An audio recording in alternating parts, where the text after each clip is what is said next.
तो दोस्तों ये कहानी सन 1857 की है, जब भारत में स्वतंत्रता के लिए पहली लड़ाई लड़ी गई थी। और उस लड़ाई में कई नेताओं ने भाग लिया था, जिनमें से एक नाना साहेब भी थे, जो कानपुर की लड़ाई में हार जाने के कारण वहां से भाग निकलने में सफल रहे थे। लेकिन जल्दबाजी में वो अपनी 13 साल की बेटी देवी मैना को साथ नहीं ले जा सके।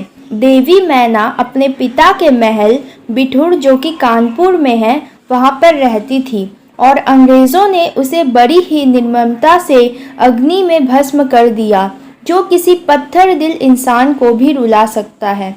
कानपुर में लूटपाट करने के बाद अंग्रेज़ों का एक दल बिठूर की तरफ गया। बिठूर में उन्होंने पहले तो नाना साहेब के महल को लूट लिया और उसके बाद महल को तोप के गोलों से उड़ा देने का निश्चय किया। उन्होंने जैसे ही महल को उड़ा देने के लिए तोपें लगाई, तभी एक छोटी सी लड़की कहीं से आकर महल के आंगन में खड़ी हो गई, जिसे देखकर अंग्रेज सैनिक चौंक गए। अंग्रेज सैनिक कुछ समझ पाते इससे पहले लड़की ने उनसे अनुरोध किया, प्रार्थना किया कि वो उस महल को ना गिराए। अंग्रेज सेनापति सर थॉमस हे ने जब उस लड़की से पूछा कि वो महल को क्यों बचाना चाहती है, तब लड़की ने तुरंत उनसे पूछ लिया कि आप इसे क्यों गिराना चाहते हैं। तभी सेनापति हे उस लड़की को बताते हैं कि यह विद्रोही नेता नाना साहेब का घर है, इसलिए सरकार ने इसे गिराने का हुक्म दिया है। तब नाना साहेब की पुत्री ने कहा कि जिसने विद्रोह किया है आप उसे पकड़िए, इस मकान को क्यों गिराना चाहते हैं? यह तो एक जड़ पदार्थ है, यानी कि यह तो एक केवल नॉन लिविंग थिंग है। बालिका का उस महल को बचाने का उद्देश्य सिर्फ इतना था कि वो उससे बहुत अधिक प्यार करती थी। उसका बचपन उसी मकान में बीता था और उसकी फीलिंग्स, उसकी मेमोरीज सभी उस मकान से जुड़ी हुई थी, इसलिए वह उसे बचाना चाहती थी।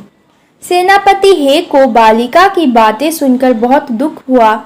उसने बालिका को बताया कि यह सरकार का हुक्म है, इसलिए उसे महल गिराना ही पड़ेगा।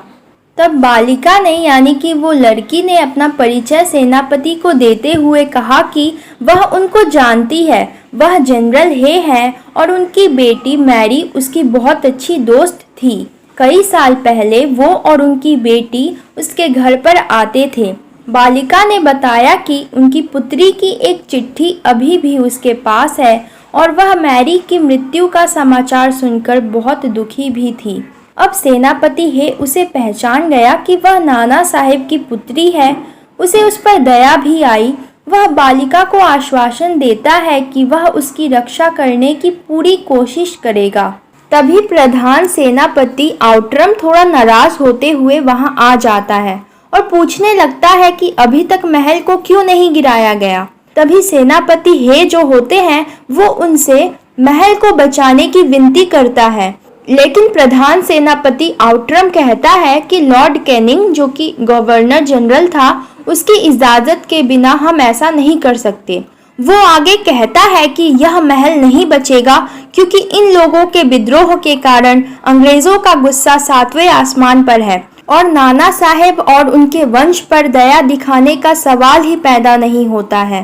तब जो सेनापति हे होते हैं वो तय करते हैं कि वह लंदन में लॉर्ड कैनिंग के पास एक तार भेजकर इस संबंध में विनती करेंगे। तार यानी कि एक लेटर की तरह ही होता था, जो पुराने ज़माने में यूज़ किया जाता था। ओके, तो वो तार भेजकर उनसे विनती करेंगे। प्रधान सेनापति आउट्रम ने हे से कहा कि वह महल को क्यों बचाना चाहता है।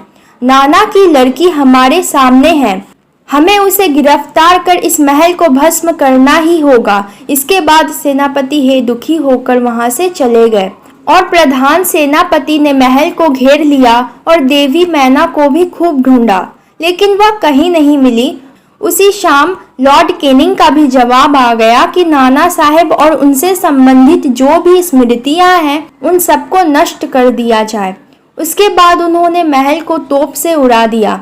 तो क्या होता है कि उसी सितंबर महीने में उस समय के लंदन का जो फेमस पत्र होता है, जिसका नाम होता है टाइम्स, उसमें लिखा गया कि भारत सरकार यानी कि उस समय की अंग्रेज सरकार आज तक नाना साहेब को नहीं पकड़ पाई, जिस पर सभी अंग्रेज़ों को बहुत नाराज़गी है। लेकिन जब तक हमारे शरीर में रक्त की एक बूंद रहेगी तब तक हम इस अंग्रेज हत्याकांड का बदला लेकर रहेंगे। तो ये सब उस पत्र में यानी टाइम्स में छपा था। उस दिन पार्लियामेंट हाउस में सर थॉमस हे की उस रिपोर्ट की बड़ी हंसी उड़ाई गई जिसमें उन्होंने उस बालिका को बचाने की विनती की थी। सर थॉमस हे की हंसी उड़ाते हुए कहा गया कि थॉमस हे बुढ़ापे में उस बालिका पर मोहित होकर अपना कर्तव्य भूल चुके हैं। बालिका को सर थॉमस हे के सामने ही फांसी के फंदे पर लटका देना चाहिए। सितंबर के महीने में ही एक चांदनी रात में सफ़ेद कपड़े पहने नाना साहेब के महल के अवशेषों के ऊपर बैठी हुई एक लड़की रो रही थी। वहीं पास पर ठहरी जनरल आउट्रम की सेना ने उसे गिरफ्तार कर लिया। बालिका ने उनसे अनुरोध किया कि उसे थोड़ी देर वहां बैठकर रोने दिया जाए, लेकिन उसकी बात को अनसुना कर उसकी अंतिम इच्छा को पूरा किए बगैर उसके हाथ में हथकड़ी डालकर उसे कानपुर के किले में लाकर कैद कर दिया गया। सितंबर महीने में ही महाराष्ट्र के इतिहासकार महादेव चित्तनवीस के अखबार बाखट में छपा था कि कल कानपुर के किले में एक भीषण अग्निकांड हुआ जिसमें नाना साहेब की एकमात्र पुत्री को जलाकर भस्म कर दिया गया। सो फ्रेंड्स, इस पाठ की लेखिका चपला देवी है। दरअसल भारत को अंग्रेज़ों की गुलामी से आज़ाद करने के लिए सबसे पहले सन 1857 में लड़ाई हुई थी और यह कहानी 1857 के उस असफल लड़ाई के बाद शुरू होती है। 1857 में स्वतंत्रता आंदोलन की पहली लड़ाई लड़ी गई थी। नाना साहेब उस लड़ाई के एक नेता थे और यह कहानी उन्हीं की पुत्री बालिका देवी मैना के बलिदान की है, जो स्वतंत्रता की उस लड़ाई में सबसे छोटी सिपाही थी। देवी मैना बेहद साहसी, निडर और आत्मविश्वासी बालिका थी। बालिका देवी मैना के बलिदान को इस ऐतिहासिक कहानी को चपला देवी द्वारा लिखा गया है। यह एक सच्ची घटना है।